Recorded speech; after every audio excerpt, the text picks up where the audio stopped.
Hi, I am an artist and generally I think I am a pretty okay face painter. But that's only until we are not looking at the actual reference photo. Once you look at them like side by side, you can see that they are just two different persons. So in today's video, I will attempt to make them look a little bit more similar to each other, a little more than this. So how are we going to improve? And before we actually answer that question, let me address one thing first. That was the timer.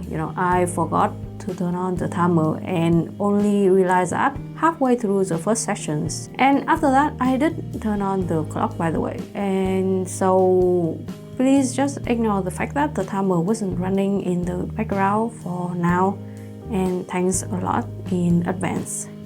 Let's come back to the question, how can we improve on the similarity problem? The answer is measure. Yeah, I know sounds boring, but it is what's needed to be done if you want to paint more accurate proportion. So yeah, on theory, I do think I was generally aware of what I needed to do.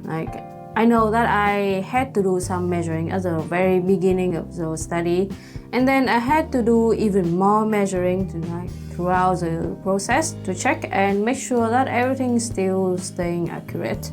I mean, I know what to do, I just didn't really do any of it. Well, I did do some of them, but not all. I didn't really do any measuring at the beginning, at all. And that kinda led to me having to frantically do a lot more measuring later on, just to make up for that. But well, I'm getting ahead of myself, so let's focus on what's going on the screen first. And here's a recap for everything that have happened while I was babbling away. So the very first thing I did was spending some time color matching the background and then trying to match the skin too. But it was kinda hard, so I kinda gave up on that.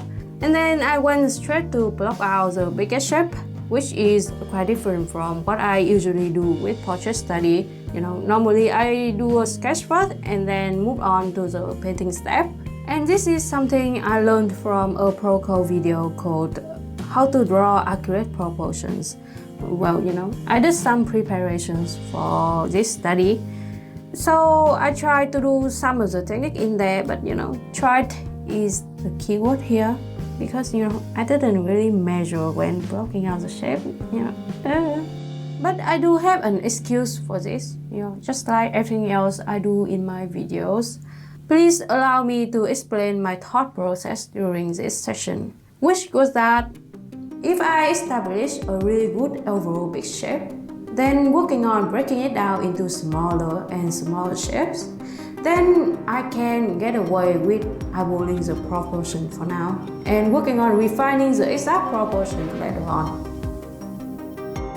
Which was a really good thinking for somebody who wanted to procrastinate on measuring, but extremely flawed thinking for anybody who wanted to paint anything accurate. Because if you think about it, this step is literally the foundation to build the whole portrait upon, So if the foundation is shaky and wonky, of course we will have a very, very hard time with everything else afterward. And I can tell because I have experienced it firsthand doing this very portrait you are seeing on the screen right now. And to be honest with you, I totally deserve that. Because I still don't think measuring is as exciting, and I still tried my best to procrastinate on that as long as possible. So because of my own choices, I had to do a lot more measuring later on, to make up for the shaky foundational step, and also a lot more repainting too. At one point, I had to shorten this part of the nose, and I even tried messing around with the liquify tool, in a desperate attempt to correct the proportions as best as I could.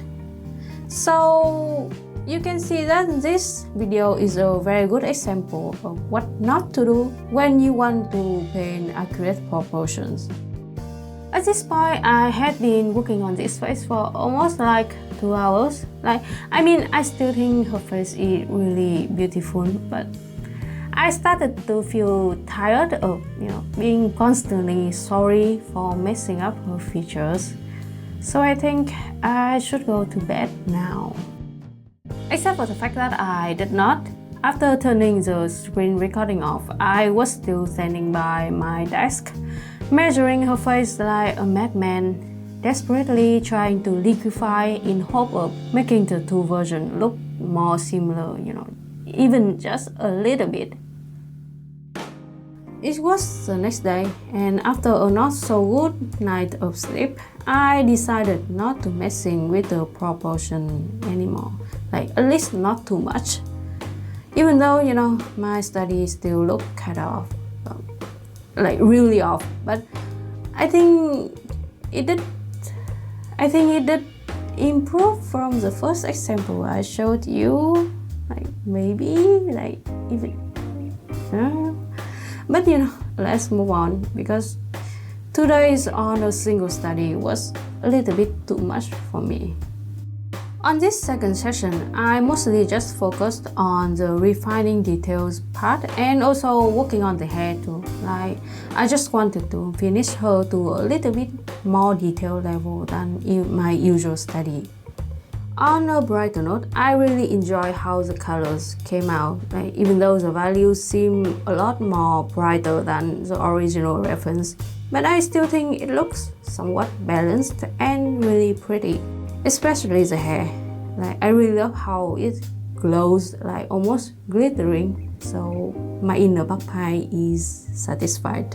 Talking about the hair, I did follow the procedure from my hair study video, first doing some basic rendering with my normal brush, and then adding more texture and details with the hair strand brush, and that's basically it.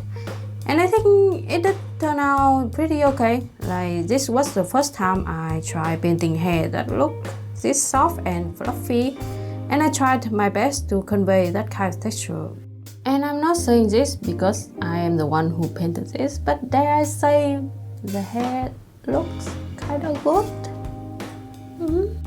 And I think we are almost done with this study, and at the very end of the video, I will put an image of the original reference photo overlapping my study to see how far off we are in terms of accuracy.